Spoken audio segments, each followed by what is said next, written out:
Hi everyone, it's Wednesday the 18th of May. This week we've got the bar challenge. We've got Carl as star hero, so that's not really much use. He's not a great leader to have for most maps, especially if you're trying to go perfect or max out your stars, because if his leader trait takes effect then you've already down to 1 star. We do have shooters starting charged with him though, so that can be useful on some maps. But it would be better if we had assault charged or the hunter starting charged, but never mind. We'll make do with what we've got. A couple of maps to look out for this week. Day Out can be a bit tricky, and Rush Home, although not too bad early on, is round 80 and is a horrible round 80 map. So that's something to look forward to. And some nice maps though as well, like Pool Shark, which has a lovely trick to it. Private Stash has always been quite easy. I'm not sure how well it'll work now with Carl in lead, but for an easy way out, then I've got a trick for that as well.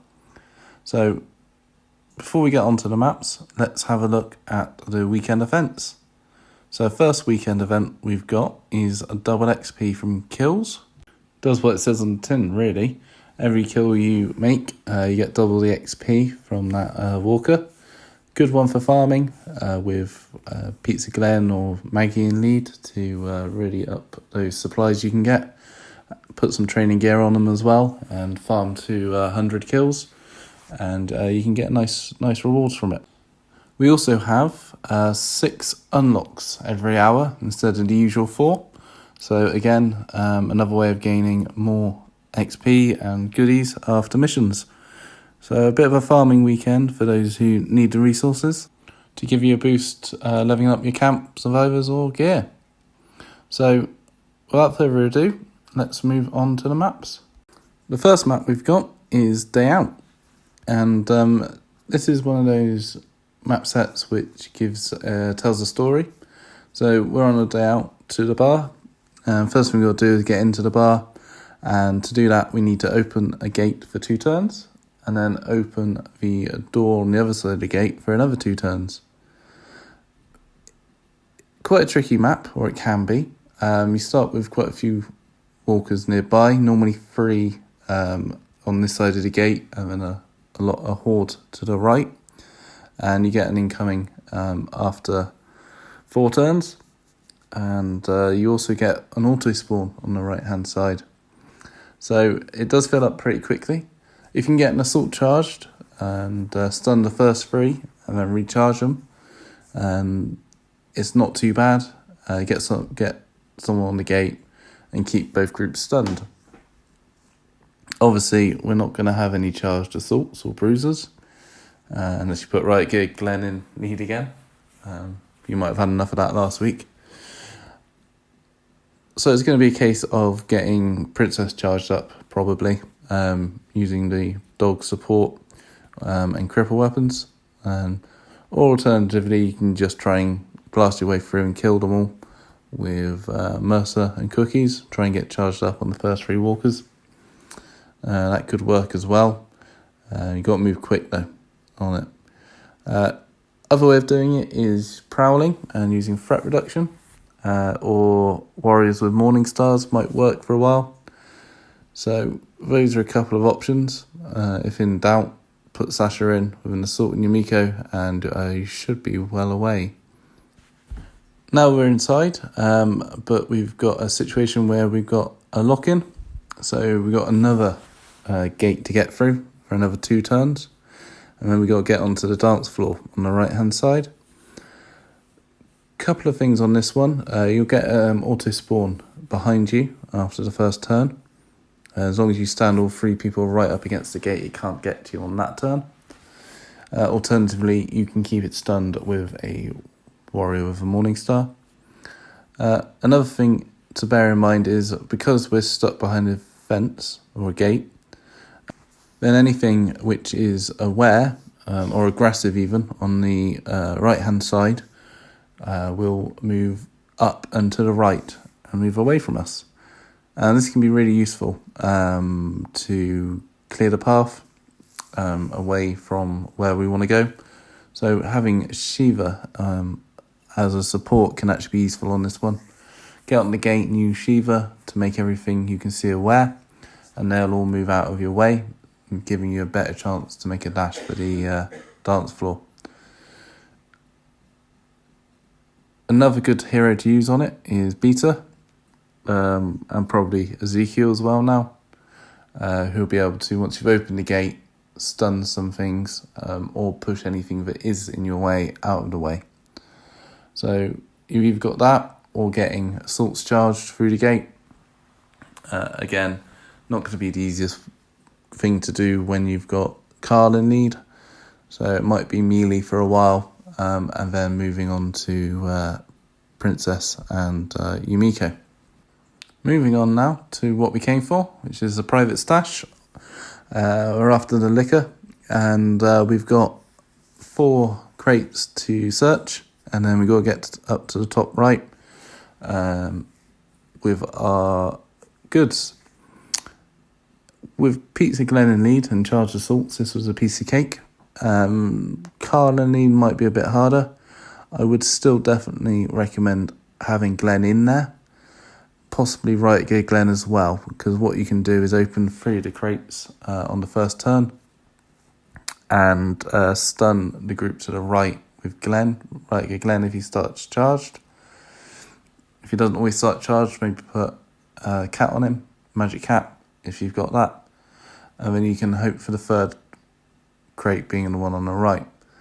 There may be a way to open all 4, but not too sure, because by the time you've come back, the ones on the top right might become starting to cause you a problem.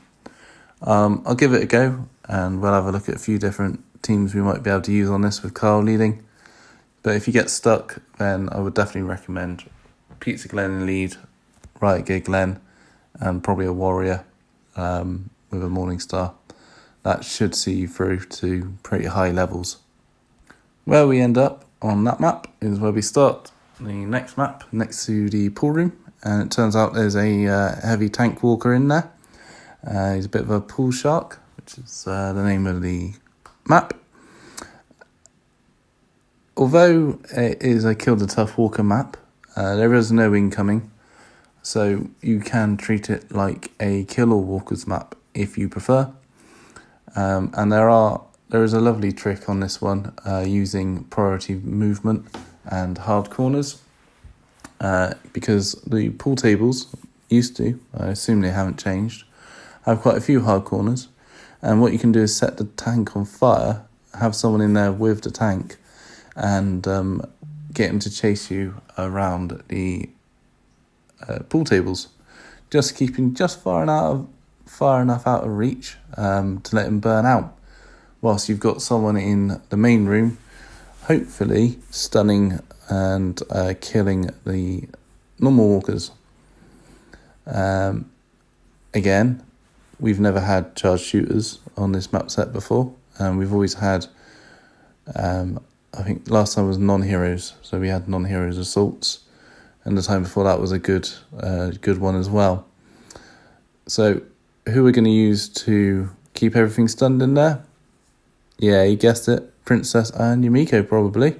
That's going to be a pretty go-to team on that one, and probably going to be the best team for the job. You might want to consider Guardian Carol in there with a fire weapon, just to try her out. She might stun quite a lot and might be able to kill things a bit quicker. So you could give it a go. I think it would work pretty well with her in lead if you aren't taking Carl in lead. But just having someone to distract that tank is the main trick on that map. Well, it appears our heroes thought that was a bit of a close call, so they're going to rush home now.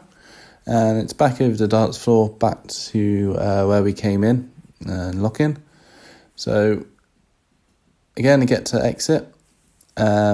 quite a few walkers in your way, there's usually a couple on the bottom left in a blind corner there as well.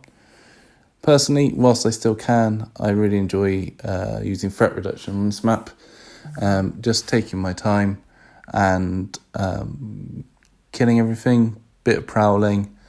There are some hard corners here, which is going to be so nice to be able to see them now, where you can make them come backwards and forwards to you while hitting them over the fence.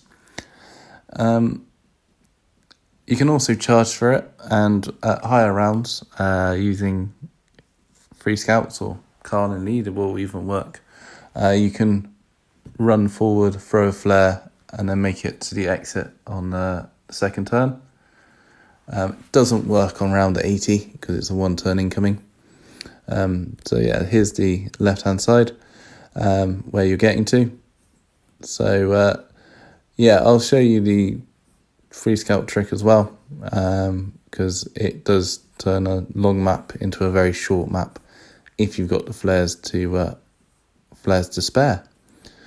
So straightforward one early on, really tough later on, because you've got one turn incoming, couple of spikes, couple of tanks all coming at you.